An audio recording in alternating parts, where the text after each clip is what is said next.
पिढीची होय दमछाक माहेर सासर ऑफिस घर कसरत किती तारंभर पण घालून दोघी गळ्यात गळा गुंफू प्रेमाच्या माळा तुझ्या गळा माझ्या गळा मायेचा हा खेळ सगळा मायेचा हा खेळ सगळा.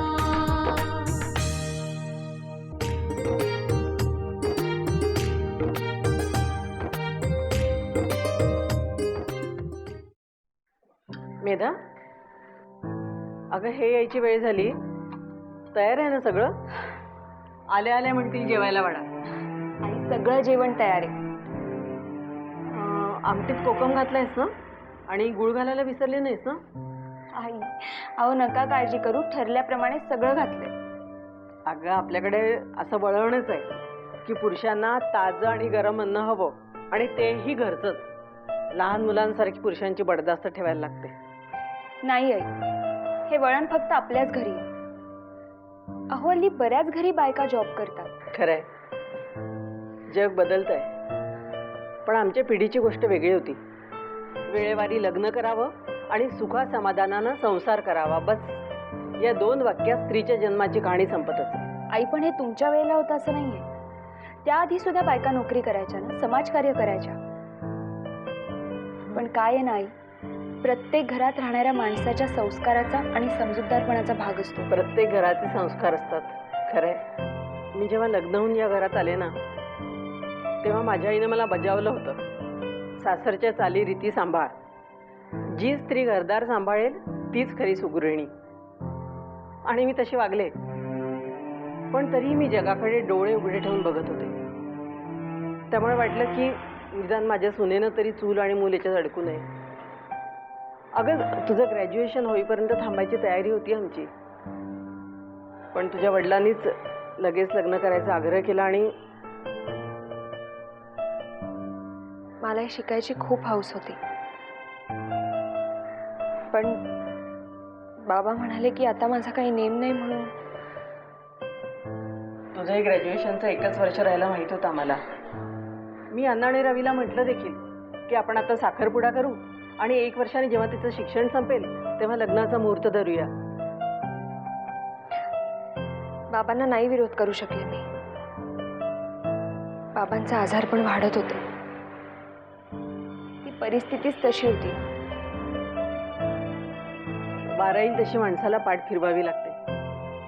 पण या जगात स्त्रीच्या नावानं इतकी कर्तव्य आहेत की काही शिकायची, आपली आवडती गोष्ट करायची इच्छा कायम पुढे पुढे ढकलावी लागते. माझ्यासारखं तू स्वतःला 4 भिंतीत बांधून घ्यावं हे मला अजिबात मान्य नाही. पण रवी म्हणतो की लग्नानंतर शिक्षणाची गरजच काय. अगं रवी आणि त्याच्या बाबा दोघंही स्वभावाने खूप चांगले आहेत ग.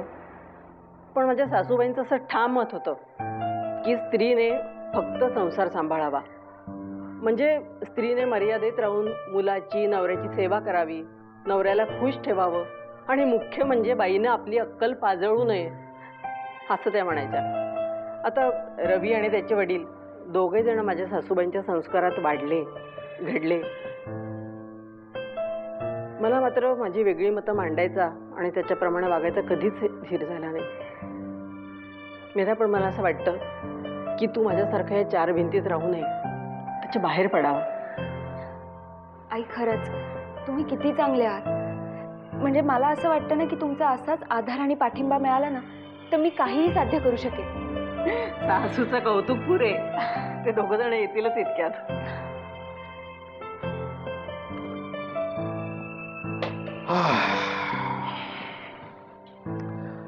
अगं स्वयंपाक तयार आहे का? भुका लागलेत. हो हो तयार आहे, मी घेतेच वाढायला.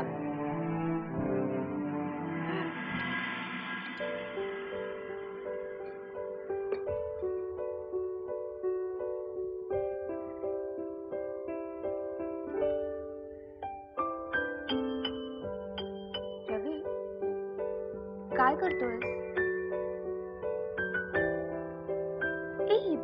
ही सगळी तर तुझ्या ऑफिसची माहिती आहे ना? पण आपल्याकडे याचे ब्रोशर्स आहेत ना, मग का परत लिहिली ही माहिती? मेधा, ही पॉवर पॉइंट प्रेझेंटेशनसाठी आहे. जाऊ देत ना, तुला यातलं काही कळणार नाही. हे बघ, आता उगीच मला मध्ये मध्ये काही विचारून डिस्टर्ब करू नको. मला हे काम लवकर संपवायचं आहे. तू झोप बघू. अरे हे बघ, तू मला जर समजावलंस ना नीट तर मला कळेल. आणि हे बघ, जर मला कळलं ना तर कदाचित मी तुझी मदत करू शकेन. मेधा, मेधा प्लीज, आता माझं डोकं खाऊ नको. अगं, हे काम फार महत्वाचं आहे. मला हे लवकरात लवकर पूर्ण करायचं आहे. हे बघ, तुला झोप येत असेल ना, तू मॅगझिन्स वाच. नाहीतर मग बाहेर जाऊन टीव्ही बघ. आई बघते तो कुकिंगचा शो, त्यात फर्स्ट क्लास रेसिपीज दाखवतात, तुला आवडेल. बघ. अजिबात नाही, मला त्यात काहीच इंटरेस्ट नाही. आणि तू जर मला हे समजावलंस ना तर मी लवकर पिकअप करेन. तसा इकॉनॉमिक्स हा माझा फेवरेट सब्जेक्ट आहे. शी, अरे केवढी मोठी चूक करत होतो मी. मेधा, अगं बघ केवढा घोळ झाला असता. मेधा, हे महत्वाचं काम आहे. स्वयंपाक घरातल्या नाही तर मॉल मधल्या सेलच्या गोष्टी नाही आहेत या. तुला सांगितलं ना, तुला यातलं काही कळणार नाही म्हणून. तुझ्यासारख्या नॉन ग्रॅज्युएट बाईला काय कळणार आहे हे बघ, तू आहे ना उगीच नको त्या कामात डोकं खुपसू नको माझे. मला जरा काम करू देत. तुझ्या गळा माझ्या गळा, तुझ्या गळा माझ्या गळा, तुझ्या गळा माझ्या गळा, तुझ्या गळा माझ्या गळा. ग्रॅज्युएशनचा शिक्का लागला म्हणून माणूस बुद्धिमान आणि बाकीचे सगळे अडाणी होतात का? ह्या एका गोष्टीमुळे असा कधीपर्यंत माझा अपमान होत राहणार आहे?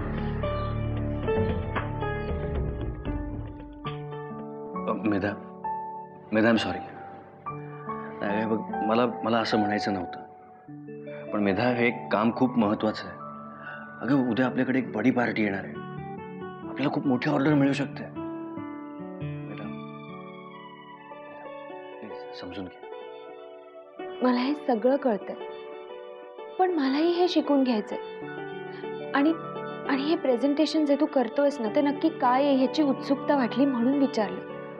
मेधा, मला माहिती आहे तुझी खूप काही शिकायची इच्छा आहे. ठीक आहे, पण घर ही बायकांची प्रॉपर्टी असते. आता आई सुद्धा थकत चालली आहे, त्यामुळे तू तुझं पूर्ण लक्ष घराकडे द्यायला हवं. हां, तेवढं सांभाळून वेळ मिळेल का याचा विचार कर. आपण एखादी बाई ठेवू शकत नाही का? अरे माझ्या माहेरी सुद्धा धुण्या भांड्यासाठी, केर लादीसाठी बाई होती ना. आपण वाटल्यास पोळी भाजीसाठी सुद्धा बाई ठेवू. आणि आईंना आरामच द्यायचा आहे ना, तर मी सगळं काम करीन. पण आईंनाच ते आवडणार नाही. आणि जर वेळ मिळाला ना तर मेधा, असला विचारही मनात आणू नको. आपल्या घरात असं काहीही चालणार नाही. अगं, घरच्या गृहिणीने घरातल्या लोकांना गरम जेवण करून वाढावं, हे इथलं वळण आहे. आपल्या बायकांनी बाहेर जाऊन नोकरी करून पैसे कमवून आणायची काही गरज नाहीये. घर सांभाळलं बस झालं. रवी, प्रश्न पैशांचा नाहीये, माझ्या अर्धवट शिक्षणाचा आहे. हे बघ, मी कायम पहिल्या नंबरने पास होत आले. मला माझं ग्रॅज्युएशन कंप्लीट करायचंय रवी.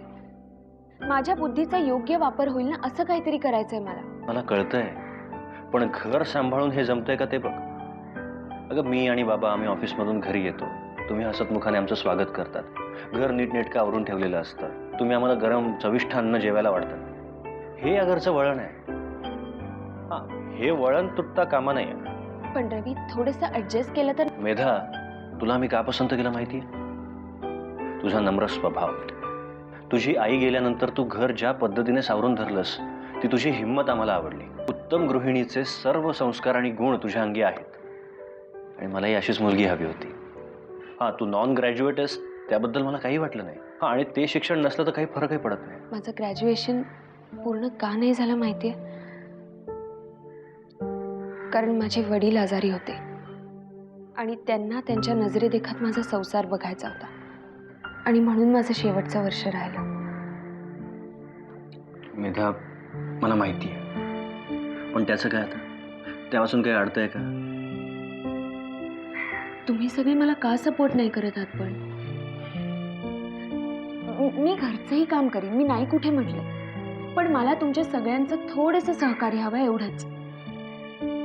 मला मला माझ्या बुद्धीचा वापर करायचा आहे. शिक्षण क्षेत्रात मला काहीतरी करायचं आहे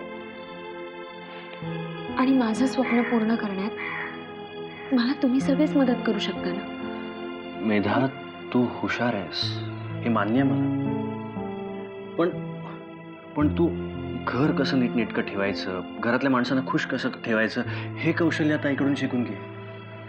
बाकीच्या हुशारीचा काय फायदा आता? असं का म्हणताय? कुठलंही काम जर उत्कृष्ट करायचं असेल ना, तर ते बुद्धीशिवाय साध्य होतच नाही. उत्तम शेफ्सला या जगात किती मान आहे. केटरिंगच्या व्यवसायावर बायकांनी नाव आणि पैसा दोन्ही कमवल्याची कितीतरी उदाहरणं आहेत. मी तुला पुन्हा पुन्हा तेच सांगतोय मेधा, या घरातल्या बायकांनी पैसे कमावून आणायची काहीही गरज नाहीये. मी आणि बाबांनी लहानसा व्यवसाय सुरू केला, देवदयेनं तो आता हळूहळू वाढतोय. तुला काय हवंय ते तू मला सांग ना, मी आणून हजर करीन. तू फक्त घरात लक्ष दे, आई आणि बाबांकडे लक्ष दे, आई आणि बाबांची काळजी घे, बस. मला काय हवंय ते द्यायची तुम्हाला इच्छा नाहीये. चूल आणि मूल हेच नशिबात आहे बहुतेक माझ्या, आणि हे मला आता स्वीकारायला हवं. मी बोलत काय बसलोय? तसं बरंच काम झालंय म्हणा. बाकीचं काम आता उद्या ऑफिसमध्ये करेल. चला, जाम दमायला झालंय.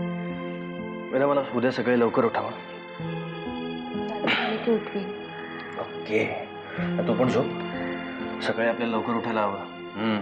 ब्रेकफास्ट करायचा आहे, तुलाही लवकर उठायला लागणार. Good night.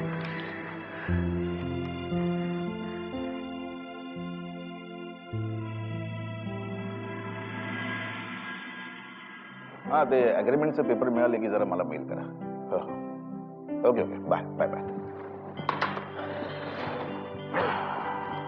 बाबा, मी त्या देशपांडेंना तुमचा निरोप दिला, ते संध्याकाळी येतो म्हणाले.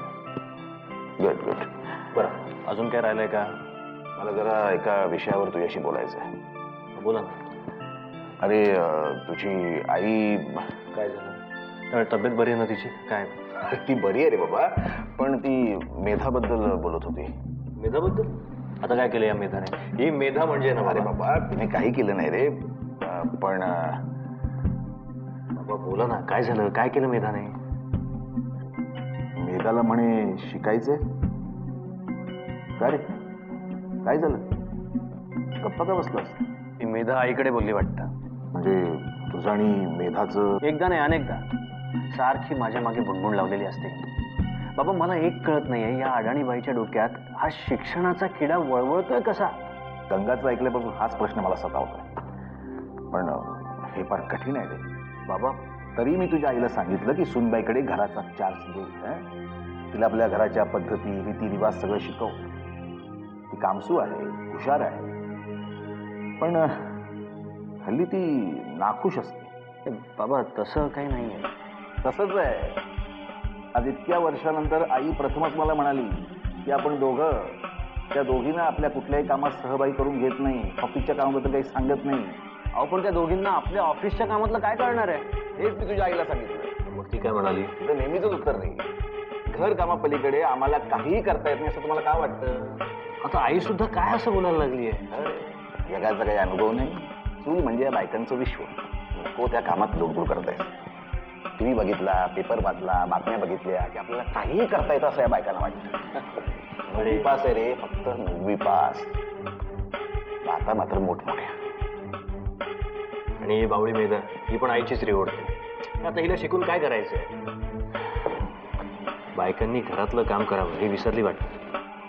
तुझ्या आईलाही शिकायची इच्छा होती. मग बाबा, पुरुष म्हणजे काय वंशाचा दिवा आणि बायका काय परग्रहावर येतात? मेधा सुद्धा मला असंच म्हणत होती. म्हणजे गंगानंच मेधाला चावी दिली असणार.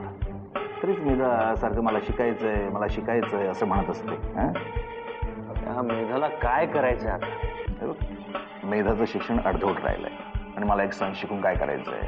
तिने आता स्वतःला घरकामात झुंपून घ्या. नाही पण बाबा, लग्नाच्या अगोदर आपण या सर्व गोष्टी क्लिअर केल्या होत्या मेधाशी. मी तुझ्या आईला सुद्धा लग्नाच्या वेळी सांगितलं होतं की बाईच्या जातीने घर बघावं, संसार करावा, मुलाबाळांकडे बघावं. बाबा, मी सुद्धा मेधाला असंच सांगितलं होतं, पण ही ऐकेल तर ना. वर मला म्हणते कशी, मी काय फक्त घरात बसून मुलं वाढवत बसू? मुलं वाढवण्याबरोबरच त्या पलीकडेही जाऊन स्त्रिया बरीच कामं करू शकतात. स्त्रियांना कमी समजू नका, स्त्रिया सुद्धा बरंच काही करतात. हेच हेच तुझी आई सुद्धा बोलायची. म्हणजे बाबा, तुला कळतंय का रे? त्या दोन बायका एकत्र येऊन एकच गोष्ट सांगतायत. It's dangerous. तुझ्या गळा माझ्या गळा, तुझ्या गळा माझ्या गळा, तुझ्या गळा माझ्या गळा, तुझ्या गळा माझ्या गळा.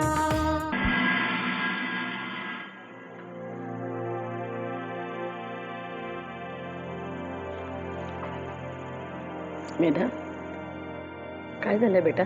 झोप येत नाहीये का? बरं वाटत नाहीये का?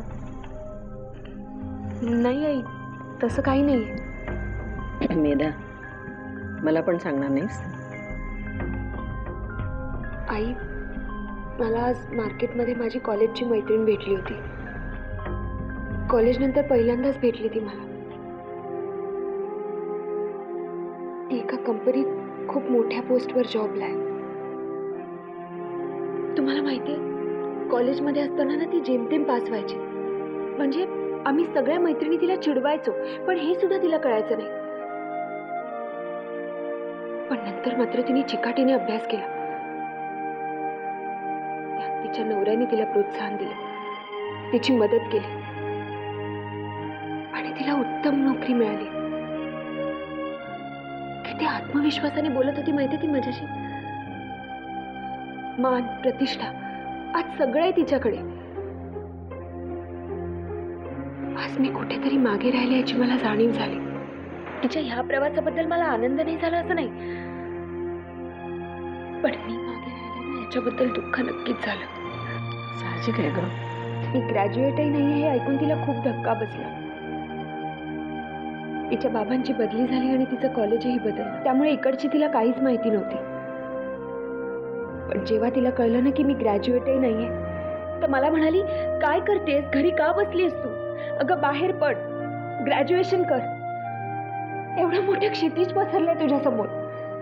ए मेधा, सावर स्वतःला. अगं इतक्यात हरलीस?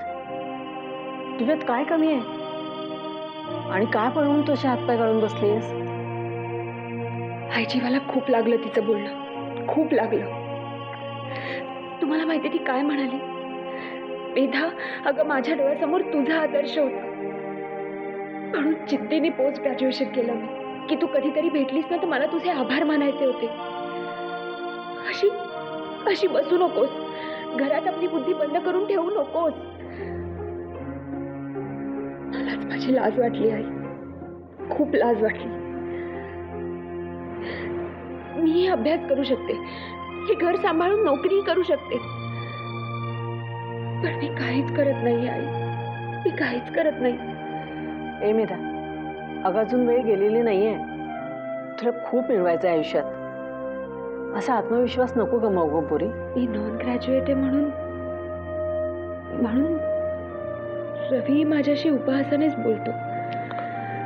म्हणजे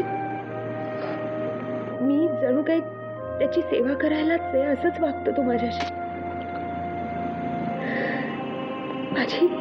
माझी स्वतंत्र ओळख अशी हळूहळू उसत चालली आहे. मी ह्या घरातली एक निर्जीव वस्तू होऊनच राहीन की काय? मेधा, तुला काय वाटतं ते मी समजू शकते ग. आपण दोघी जणी घरच्या परिस्थितीमुळे आणि सासरच्या बंधनामुळे शिकू शकलो नाही, पण तू काळजी करू नकोस. जे मी करू शकली नाही ते तू करशील. तू तुझं ग्रॅज्युएशन पूर्ण करशील आणि त्यासाठी जी काय मदत लागेल ती सगळी करायला मी तयार आहे. खरं सांगताय तुम्ही?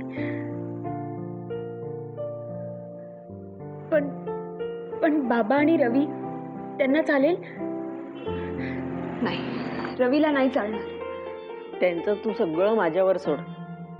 योग्य वेळ येईपर्यंत त्यांना काहीही कळणार नाही. आणि आता काळजी करणं सोड. उद्या कॉलेजला जा आणि ऍडमिशन घे. आई पण आता आता आणखीन काय?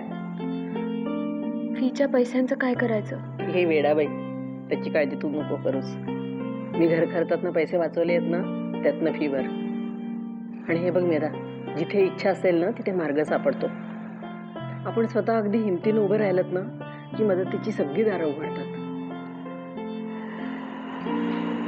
मी लहान असतानाच माझी आई गेली, पण तुमच्या रूपात मला माझी आई परत मिळाली.